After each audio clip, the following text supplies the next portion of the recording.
Time for an update. We had a branch come down off the tree in a storm, and it bent the bench on our picnic table. It's kind of hard to see. Anyway, we have some baby chicks. They are not ready to come out here yet. They're only a few weeks old, but just gonna have enough for ourselves for now. It'll be a start. Really cute little tiny coop.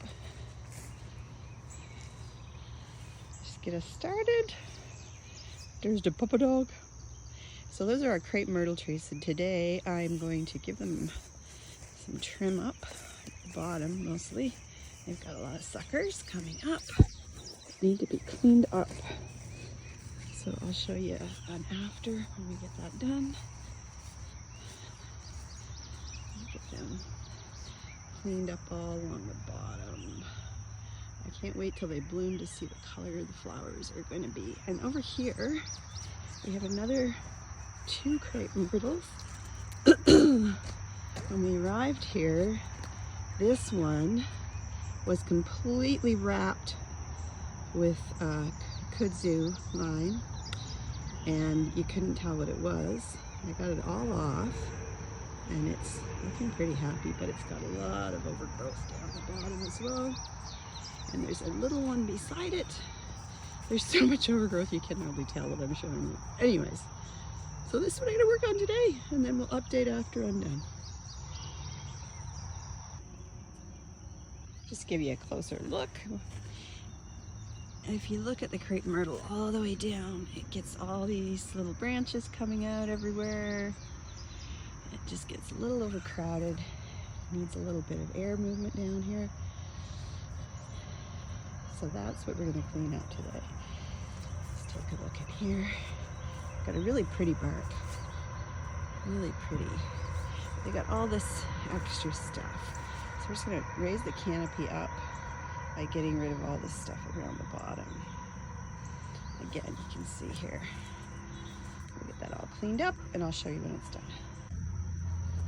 So this is just a little tool that I use for trimming some branches and little tiny trees I need to cut down. It's just small. See, it's not that big. It's from DeWalt.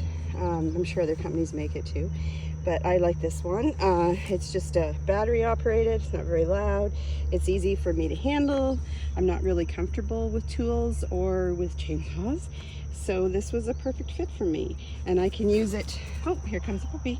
I can use it over here to, to take off, like this branch here. It's a little too big. I'm gonna take that off. It's a little too big for my clippers, so I'll just be able to use my saw on that one. So there you go. Okay, here we are, and I want you to see this is what you look like when you're out trimming trees. Sweaty mess, and I'm wearing an apron, a kitchen apron, because it's really handy to put stuff in it and carry it around. It was a gift from my friend Heather. Thank you, Heather. She didn't know I was using it this way. I have a whistle for my dog. Anyway, so I'm going to flip you around if I can figure out how to do it here. And so here we are again. I will show you. We haven't done the small trees yet, but I have the big trees done, and I just wanted to pause and show you a little bit about these crepe myrtles. I am not a professional. I'm not an arborist. I'm just going by instinct. So if I'm telling you something wrong, then I'm wrong, and I'll take ownership of that. But here we are. So a couple things, really cool. This is a new property for us. It's going to be our first summer here. So we're learning about everything. I've never owned a crepe myrtle before. I read some stuff online about opening up the tree so it has more room to breathe. And it makes sense to me now that I'm up close to the trees.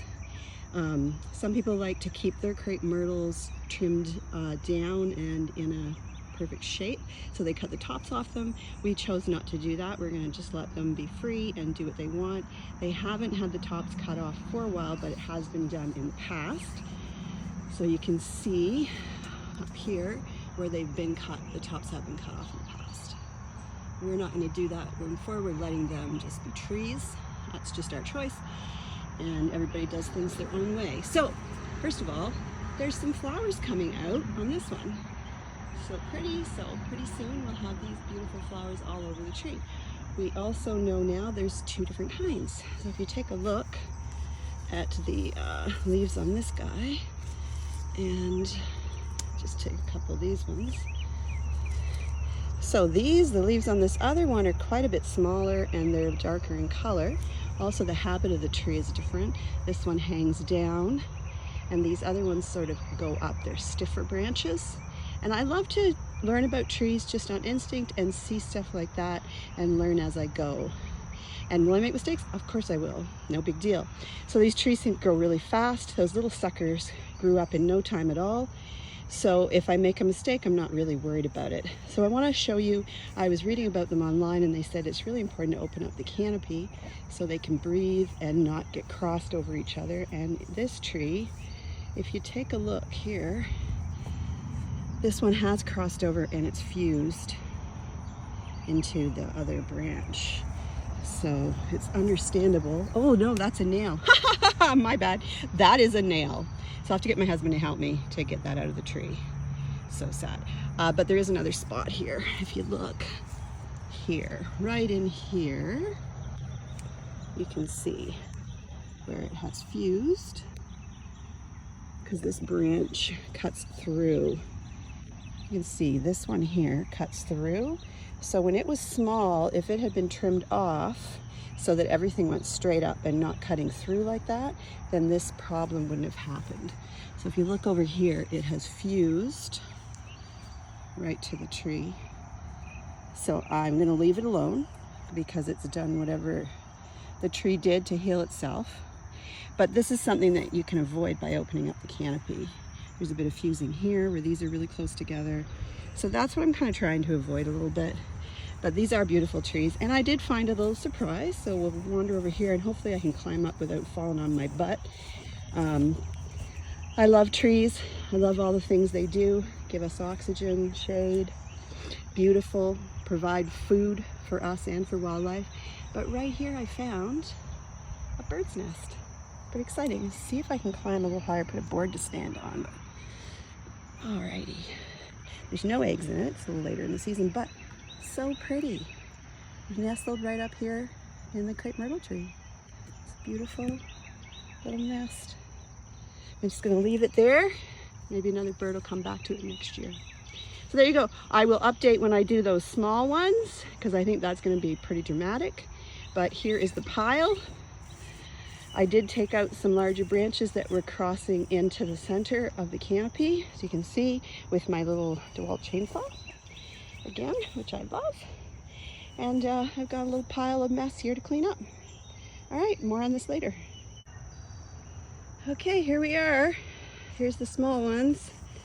For those of you who didn't believe they were in here. They came up pretty nice. There's some weed whacking needs to happen.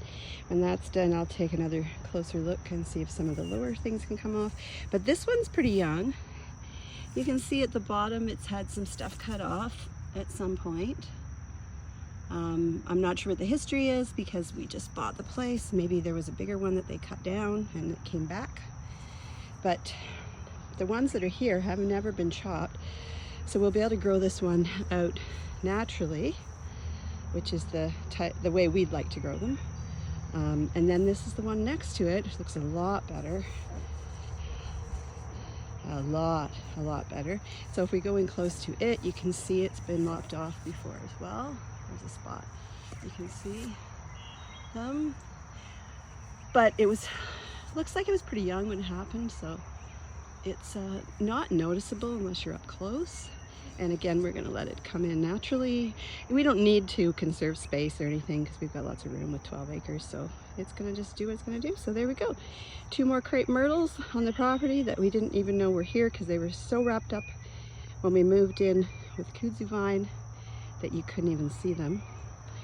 I just happened to walk by one day and a little tiny bit of the bark was poking through and it's very unusual looking. So I was caught by it and started pulling vines and realized it was in here, but it was completely compressed. when I pulled everything off it in, I want to say February, maybe January, February. And it's opened completely up. It looks beautiful. So there you go. Very forgiving, fast growing, and beautiful. I can't wait to see what the flowers are going to be, what color. And that's all my crepe myrtles for now.